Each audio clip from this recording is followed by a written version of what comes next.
କାଳିଆ ଯୋଜନାକୁ ନେଇକି ବର୍ତ୍ତମାନ ବହୁତ ବଡ଼ 3ଟା ଅପଡ଼େଟ୍ ଆସିଯାଇଛି ଏବଂ ବହୁତ ଶୀଘ୍ର କାଳିଆ ପଇସା ମିଳିବାକୁ ଯାଉଛି।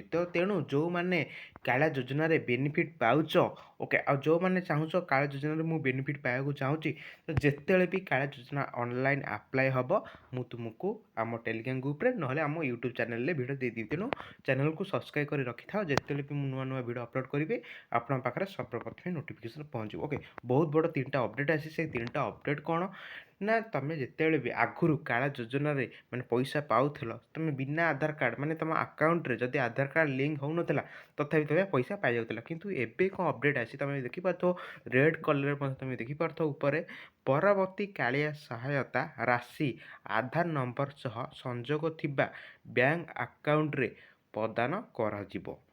ତେଣୁ ଆପଣ ନିଜର ବ୍ୟାଙ୍କ ଆକାଉଣ୍ଟ ସହ ଆଧାର ସଂଯୋଗ କରାନ୍ତୁ। ମାନେ ତୁମର କାଳିଆ ଯୋଜନାରେ ଯେଉଁ ଆକାଉଣ୍ଟ ଦେଇଛ, ଷ୍ଟେଟ୍ ବ୍ୟାଙ୍କ ଅଫ୍ ଇଣ୍ଡିଆ ହେଇଯାଉ କିମ୍ବା ବ୍ୟାଙ୍କ ଅଫ୍ ଇଣ୍ଡିଆ କୌଣସି ବି ବ୍ୟାଙ୍କ ଦେଇଛ, ସେଇ ବ୍ୟାଙ୍କକୁ ଯାଇ ଆଧାର ଲିଙ୍କ କରିଦିଅନ୍ତୁ। ଯଦି ତୁମ ଆଧାର ଯେଉଁ ଆଧାର ଦେଇଛି, ତୁମ ଯେଉଁ ଆଧାରରେ ଯେତେଟା ବ୍ୟାଙ୍କ ଲିଙ୍କ ଅଛି, ମାନେ ସପୋଜ୍ ତୁମ ଗୋଟେ ଆଧାରରେ 3-4ଟା ବ୍ୟାଙ୍କ ଲିଙ୍କ ଅଛି, ଏମିତି ମାନେ ନାହିଁ କେଉଁ ଆକାଉଣ୍ଟକୁ ଯିବ, ଯେମିତି ହେଲେ ସେ 4ଟା ଭିତରୁ ଯେକୌଣସି ବ୍ୟାଙ୍କ ଆକାଉଣ୍ଟକୁ ଯିବ। ବୁଝିଗଲା ତ ତେଣୁ ଯଦି ତୁମର ଗୋଟେ ଆକାଉଣ୍ଟ ଅଛି, ଯଦି ତୁମେ ଆଧାର ଲିଙ୍କ କରିନ, ତାହେଲେ ନିହାତି ଭାବରେ ଲିଙ୍କ କରିଦିଅ, ହେଲା କି। ଆଉ ବହୁତ ପିଲା ମେସେଜ୍ କରୁଥିଲେ କି ମୁଁ ଚାହୁଁଛି ମୋର 2ଟା ଆକାଉଣ୍ଟ, ଗୋଟେ ଷ୍ଟେଟ୍ ବ୍ୟାଙ୍କ ଅଫ୍ ଇଣ୍ଡିଆ ଆଉ ହେଉଛି ବ୍ୟାଙ୍କ ଅଫ୍ ଇଣ୍ଡିଆ, ମୁଁ ଚାହୁଁଛି ମୋ ଆକାଉଣ୍ଟଟା କେବଳ କାଳିଆ ଯୋଜନା ପଇସା କେବଳ ବ୍ୟାଙ୍କ ଅଫ୍ ଇଣ୍ଡିଆରେ ନେବାକୁ ଚାହୁଁଛି। ତ ସେମିତି ହେବନି। ତ ଏଇ କାଳିଆ ଯୋଜନା ପଇସା ଆଧାର କାର୍ଡ଼ ଥ୍ରୋରେ ଛଡ଼ା ହେଉଛି। ଆଧାର କାର୍ଡ଼ରେ ଯେଉଁ ଆକାଉଣ୍ଟ ଲିଙ୍କ ଅଛି, ସପୋଜ୍ ତୁମ 3-4ଟା ଲିଙ୍କ ଅଛି, ତ ଯାଇପାରେ ବ୍ୟାଙ୍କ ଅଫ୍ ଇଣ୍ଡିଆ, ନହେଲେ ଷ୍ଟେଟ୍ ବ୍ୟାଙ୍କ ଅଫ୍ ଇଣ୍ଡିଆ, ନହେଲେ ପଞ୍ଜାବ ନ୍ୟାସନାଲ୍ ଇଣ୍ଡିଆ, ହେଲା କି। ସବୁ ତୁମେ ଜାଣିପାରୁଥିବ। ଓକେ, ତାପରେ ଅପଡ଼େଟ୍ ବହୁତ ବଡ଼ ଅପଡ଼େଟ୍ଟା କ'ଣ ଅଛି ମୁଁ ତୁମକୁ ଏଇଠି କହିଦେଉଛି। ସେକେଣ୍ଡ ଅପଡ଼େଟ୍ରେ ତୁମେ ବି ଜାଣିଥିବ 2024 ମସିହାରୁ ଆଉ 3 ବର୍ଷ କାଳିଆ ଯୋଜନା ପଇସା ପାଇଁ ଘୁଞ୍ଚା ଯାଇଛି ଡେଟ୍, ମାନେ 25, 26, 2025, 2026, 2027, ମାନେ 2026, 2027 ମଧ୍ୟରେ ତୁମକୁ କାଳିଆ ଯୋଜନା ସହାୟକ ପୁଣି ଥରେ ମିଳେ। ତୁମେ ବି ଜାଣିଥିବ କାଳିଆ ଯୋଜନା ବର୍ଷକୁ 3 ଥର ମିଳେ, 2,000, 2,000, 2,000, ଯେମିତି PM କିଷାନ ଯୋଜନା ଭଳି, ଠିକ୍ ଅଛି। ଆଉ ଯେଉଁମାନେ କାହାକୁ 5,000 ମିଳୁଥିଲା, କାହାକୁ 10,000 ମିଳୁଥିଲା, ଓକେ, ବହୁତ ଏମିତି କିଛି ନାହିଁ, ଗୋଟେ ଥରେ ମିଳିବ, ବର୍ଷକୁ 3 ଥର ମିଳିବ। ବହୁତ ପିଲା ଆମକୁ ମେସେଜ୍ କରୁଥିଲେ କି ଭାଇ ଆମକୁ 10,000 ମିଳୁଛି ବଟ୍ ମୋତେ 2,000 ମିଳୁଛି। ଆଉ ସେମିତି ନାହିଁ, ବଟ୍ ଯେମିତି ଯାହାକୁ ମିଳୁଥାଏ ସମସ୍ତଙ୍କୁ ସମାନ ଭାବରେ ମିଳିବ, ହେଲା। କିନ୍ତୁ ଭୂମି ପାଇଁ ଅଲଗା, ଭୂମିହୀନ ପାଇଁ ଅଲଗା। ଏବଂ ତୁମେ ଯଦି ଚାହୁଁଛ ମୋର କାଳିଆ ଯୋଜନାରେ ନାଁ ଅଛି କି ନାହିଁ, ବା ତୁମର ଥାଉ କିମ୍ବା ତୁମ ପ୍ୟାରେଣ୍ଟସ୍ କାର୍ଡ଼ ଥାଉ, ତୁମେ ଯଦି ଦେଖିବାକୁ ଚାହୁଁଛ, ନିହାତି ଭାବରେ ତୁମ ମୋବାଇଲରେ କ୍ରୋମ୍ ବ୍ରାଉଜର୍ ଓପନ୍ କରିଦେବ, ଠିକ୍ ଅଛି। ତ କ୍ରୋମ୍ ବ୍ରାଉଜର୍ ଓପନ୍ ତୁମେ ଦେଖିପାରୁଥିବ, ଯେତେବେଳେ ତୁମେ କ୍ରୋମ୍ ବ୍ରାଉଜର୍ରେ କାଳିଆ ଯୋଜନା ସର୍ଚ୍ଚ କରିବ, ତୁମକୁ ସବୁ ଅପସନ୍ ଦେଖିପାରୁଥିବ।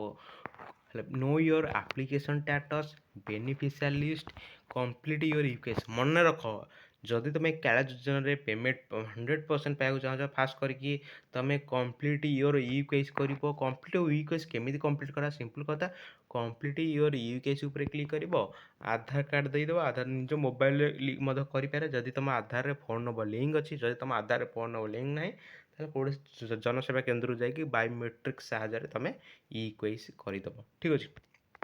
କରିସାରିଲା ପରେ ତୁମ ପେମେଣ୍ଟଟା ଆସିଯିବ, ହେଲା କି। ଆଉ ନିହାତି ଭାବରେ ବ୍ୟାଙ୍କରେ ଆଧାର କାର୍ଡ଼ ଲିଙ୍କ କରିଦେବ, ଠିକ୍ ଅଛି। ତାହେଲେ ତୁମେ ଯଦି ଲିଷ୍ଟ ପାଇବାକୁ ଚାହୁଁଛ, ତୁମ ଗାଁରେ କେତେଜଣ ଲୋକ ପାଉଛନ୍ତି, ତ ସିମ୍ପଲ୍ କଥା, ଯେଉଁ ବେନିଫିସିଆରୀ ଲିଷ୍ଟ ଲେଖା ହେଇଛି, ବେନିଫିସିଆରୀ ଲିଷ୍ଟ ଉପରେ କ୍ଲିକ୍ କରିଦେବ। ବେନିଫିସିଆରୀ ଲିଷ୍ଟ ଉପରେ କ୍ଲିକ୍ କରିସାରିଲା ଫାଷ୍ଟ ଡିଷ୍ଟ୍ରିକ୍ଟ ସିଲେକ୍ଟ କରିବ। ସପୋଜ୍ ଏଠି ବାଲେଶ୍ୱର ସିଲେକ୍ଟ କରିଦେଉଛି, ଆଉ ବ୍ଲକ୍ ସପୋଜ୍ ଏଠି ବାଲେଶ୍ୱର ସିଲେକ୍ଟ କରିଦେଉଛି। ତାପରେ ଏଠି ଗ୍ରାମ ପଞ୍ଚାୟତ ସପୋଜ୍ ମୁଁ ଏଠି ବଇଞ୍ଚା ସିଲେକ୍ଟ କରିଦେଉଛି। ଭ୍ୟୁ ଉପରେ କ୍ଲିକ୍ ଅଛି। ଭ୍ୟୁ ଉପରେ କ୍ଲିକ୍ କରିସାରିଲା ପରେ ତୁମେ ଦେଖିପାରୁଥିବ, ଏଠି ତୁମକୁ ମିଳିଯିବ ଗୋଟେ PDF ମିଳିଯିବ। PDFଟି ଡାଉନଲୋଡ଼ କରିକି ତୁମେ ସେଇଟା ତୁମେ ଲିଷ୍ଟ ଦେଖିପାର, ଲେଖାହେଇଥିବ kindly click your complete UKS ମଧ୍ୟ ଉପରେ ଦେଖାଉଛି। ତୁମେ ମଧ୍ୟ ୟୁକେଏସ୍ ଫାଷ୍ଟ କରି କମ୍ପ୍ଲିଟ୍ କରିଦେବ। ଆଉ ଯେତେଟା ଲିଷ୍ଟ ଅଛି ସବୁକିଛି ଡିଟେଲ୍ ମଧ୍ୟ ଜାଣିପାରିବ, ସବୁକିଛି ଡିଟେଲ୍ ମଧ୍ୟ ନିଜ ମୋବାଇଲ ଥ୍ରୋରେ କରିପାରିବ।